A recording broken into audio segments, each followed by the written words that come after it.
أهلا بكم من جديد. يمني يقتل زوجته بسبب تداول صورتها على فيسبوك.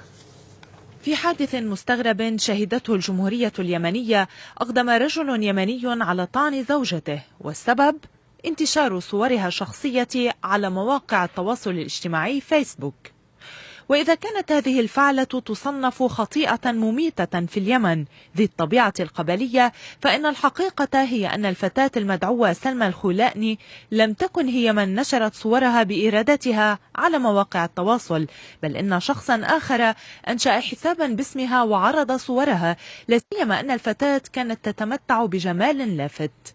وتقول المعلومات إن الفتاة باعت هاتفها المحمول لأحد أصحاب المحال الإلكترونية، وكان لها صور شخصية قامت بمسحها في أثناء بيع هاتفها، لكن شخصا آخر استغل الموضوع واستخدم برنامجا لاستعادة الصور المحذوفة، فقام بنشر الصور على حساب أنشأه باسم سلمى الخولأني.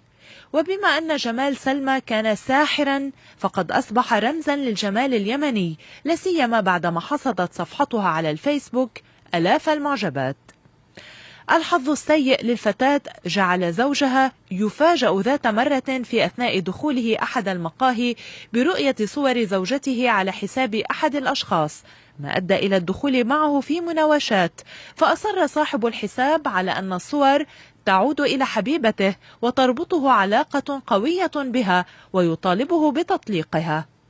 وأمام هذا الواقع انفعل الزوج وغادر المقهى مسرعا وتوجه إلى منزله، وهناك أفرغ جام غضبه عليها فطعنها بسكين حاد مرات عدة حتى فارقت الحياة.